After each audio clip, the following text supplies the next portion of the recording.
Merci Monsieur le Président, Madame la Ministre, chers collègues. Donc, depuis 2006, en vertu d'un décret portant création d'un tribunal administratif à Nîmes, les recours contentieux relevant du département de Vaucluse sont jugés en premier ressort par le TA de Nîmes. Et par ailleurs, depuis 2022, les appels soulevés contre les décisions de ce même tribunal sont du ressort de la Cour administrative d'appel de Toulouse, nouvellement créée alors qu'ils étaient auparavant du ressort de la Cour administrative d'appel de Marseille. Il en résulte pour les justiciables comme pour les professionnels du droit vauclusien un éloignement regrettable des tribunaux administratifs. Cela a été déjà le cas en premier ressort, cela l'est d'autant plus en appel aujourd'hui. L'obligation pour les justiciables vauclusiens de se rendre à une telle distance de leur département d'origine dans le cadre des procédures de justice administrative constitue une gêne importante. Le droit pour chacun de nos concitoyens d'accéder de manière égale à la justice était fondamental et une plus grande proximité des habitants de Vaucluse avec les tribunaux administratifs serait donc souhaitable.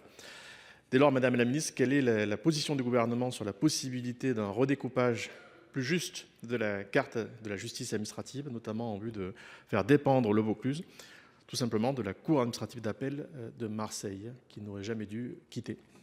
Merci. Merci, Madame la Ministre.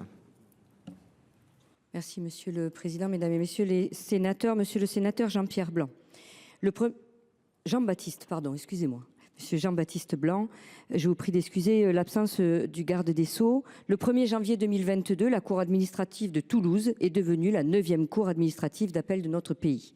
La création de cette Cour administrative a remédié à l'absence d'une juridiction d'appel spécifique au territoire de la région Occitanie. Le contentieux de cette région étant auparavant éclaté entre les cours administratives d'appel de Bordeaux et de Marseille, deux juridictions dont le niveau d'activité était parmi les plus élevés.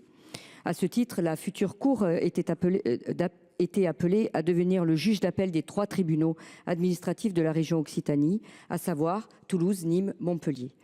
Tant pour des raisons de cohérence et d'organisation territoriale que de fiabilité de la nouvelle juridiction, dont le volume d'activité devait atteindre une masse critique suffisante.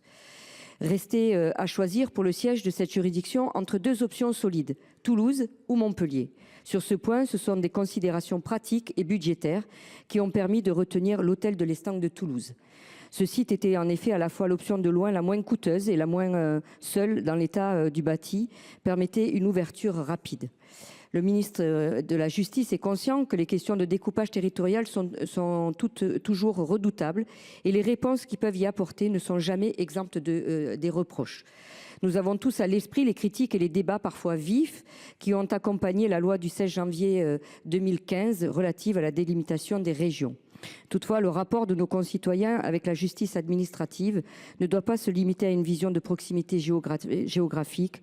Vous le savez, monsieur le sénateur, pouvoir bénéficier d'une juridiction de taille pertinente, à même de traiter les contentieux dans un délai raisonnable et avec une connaissance fine du territoire est un enjeu de première importance. Et c'est une Montpelliéraine qui vous répond. Je vous remercie. Merci, monsieur Blanc. Vous disposez d'une 50aine de secondes, si vous le souhaitez. Je serai bref, Monsieur le Président. Alors, Madame la Ministre, ça ne me convient pas du tout, cette réponse. Franchement, vous êtes originaire d'Occitanie, donc vous pouvez mesurer ce que je suis en train de vous dire. Quand on est dans le Vaucluse, aller à Toulouse, c'est un non-sens absolu. Voilà. Alors j'entends qu'il y a une question de gestion des volumes des dossiers qui justifierait cette carte de justice administrative, mais franchement, je ne comprends toujours pas. Et alors, bien au-delà, ce sera d'autant plus grave que ça ne donne pas envie de faire des recours. Donc le droit au recours, il faut y penser aussi. Donc moi, j'entends des justiciables et même des professionnels qui n'ont même plus envie d'exercer, de faire valoir leurs droits.